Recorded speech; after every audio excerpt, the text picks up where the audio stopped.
میں نے امتحانات کی وجہ سے روزے چھوڑ دیے، کیا یہ میرے لیے جائز تھا، جبکہ بعد میں نے قضا بھی دے دی؟ امتحان آپ دیتے روزہ رکھ کر تو اتنا علم آتا آپ کے دماغ میں کہ بس خرچے بہت اچھے حال ہوتے، کیا کیا آپ نے کہ امتحان کی خاطر یہ چھوڑ دیا؟ میں تو اللہ کی توفیق پر حیران ہوں کہ اس وقت یہ سڑکیں وغیرہ کوئی نہیں بنی تھی، ہم جو اپنا یہ راجبہ ہے نا سارنگ والا، اس کے ساتھ ساتھ ہی کچی سڑک پر آتے تھے، سائیکل ہی تھی، گاؤں سے آتا تھا، پٹکا ایک جو نا کھدر کا وہ میں تھیلے میں رکھتا، کالج میں پڑھتا گورنمنٹ کالج، جب واپس آنا نا دوپہر کو گرم لو، توبہ توبہ، گرمیاں 2-3 بار تو آ گیا موسم میرے روزوں، تو پھر وہ پانی میں بھگو کر ٹھاٹھا پانی جا کر مسجد میں ایسا لیٹنا، وہاں نمازیں پڑھنی، سب روزے رکھے، کوئی مجھے تکلیف نہیں۔ یہ جو پہلے ہمت ہار بیٹھے نا، او روزہ بڑا لمبا، میں میرا گھر کو کیا کرنا ہے، حوصلہ کریں، میرے کو اللہ سے مار مانگے۔ میں حیران ہوں کہ یار روزے چھڑوانے پڑے حضور کو، ہمیں رکھوانے مشکل ہے۔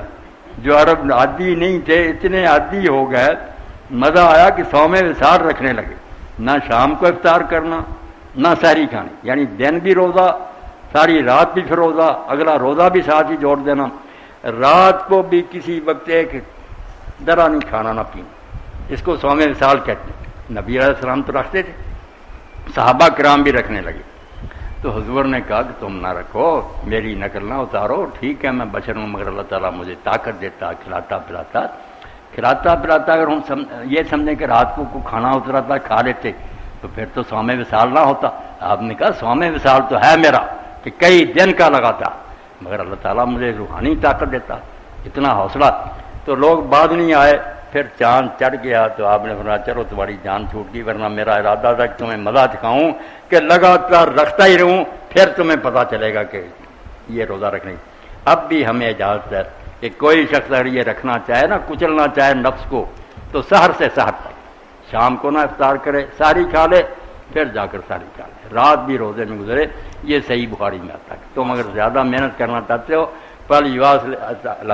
سحر سے سحر تک لگاتار رکھ۔ تو اتنا ہوا کہ روزے رکھوانا کہا، ساریاں کہو، مانتے ہی نہیں۔ حضرت عبداللہ ابن زبیر اللہ 15 دن کا روزہ رکھا، نہ رات نہ دن، کچھ نہیں کھا، اور طاقت اتنی کہ جب کیسر روم نے بھیجا پہلوان اپنا کہ لاؤ مسلمان کوئی پہلوان، تو عبد المرگ نے کہا اب اس کا مقابلہ کون کرے گا، سب ہار گئے، بڑے بڑے کٹڑ۔ عبداللہ بن زبیر نے کہا مجھے میدان میں کہا، لے آئے پہلوان، 15 دن کرو۔ تو طاقت بھائی کھانے سے نہیں بنتی ہے، جانوروں کی طرح کہ موٹے ہو گئے، چربی آ گئی، کچھ جی۔ تیری خاک میں ہے اگر شرر تو خیال فقر و غنا نہ کر، کہ جہاں میں نانے شعیر پر ہے مدار قوت حیدری کا۔ علی کی طاقت کا راز کیا تھا، جاؤ کی روٹی کھاتا تھا، خشک، مگر دنیا کانپتی تھی اس کے نام۔ تو جو کھاتے ہی رہتے نا وہ جانور ہی بن جاتے، کچھ نہیں، کھانا کم کرتے جاتے۔ اب بچہ قاسم مانا ہی نہیں، ابا جی نہیں، اور میں نے کہا یار اتنے بڑے ولی نے کیا لکھا، اور کہا میرے سامنے شعر لکھا اس نے، امام عبدالوہاب سہرانی کہ میں خلیفہ طاہر سے ملا، 20 سال ہو گئے تھے، نہ اس نے کھایا تھا نہ پیا تھا، اور اتنی طاقت تھی کہ کسی آدمی نے۔ اس لیے کلمے سے جو جیتے ہیں نا، اللہ کے کلام کا جو مزہ آتا، قرآن پڑھتے ہیں، حدیثیں پڑھتے ہیں، انہیں کیا کھانے پینے کی فکر ہو۔ یہ ہماری طرح کے لوگ ہیں جو بس کھانا پینے میں لگے رہتے ہیں، یہ جتنا بڑھاتا جائیں پھر بڑھتا جاتا، ویسے بن جاتا۔ اگر کم کرتے جائیں روزانہ تھوڑا تھوڑا، آپ دیکھیں گے بس ایک دانے پر گزر ہو جائے۔ جی۔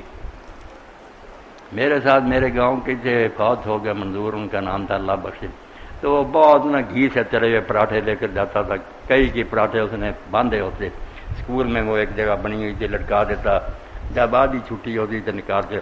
تو ہمارے ہیڈ ماسٹر تھے، وہ ہندو تھے مگر قابل استاد ماسٹر چرنجیت، انہوں نے سوٹوں سے اسے مارنا اور کہا منظور اتنے پراٹھے جب تیرے اندر چلے جاتے علم کہاں سے آئے، علم نہیں آتا ذرا نہیں۔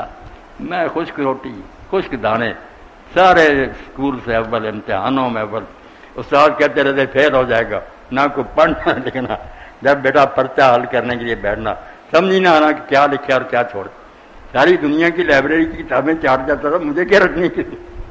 تو پڑھنا سیکھو، علم حاصل کرو، یہ کھانا پینا کوئی شے نہیں کہ مٹھائیاں کھا لی، پراٹھے کھا لی، کچھ نہیں، جانوروں کی زندگی۔ میں حیران ہوں کہ جب ایک شخص کوفہ گیا، اب وہ واقف نہیں تھا حضرت علی رضی اللہ عنہ سے، اس زمانے میں آپ خلیفہ تھے، وہاں دارالحکومت، تو شہر سے باہر تھوڑی سی زمین تھی، آپ وہاں ہل چلا رہے تھے بوڑھے.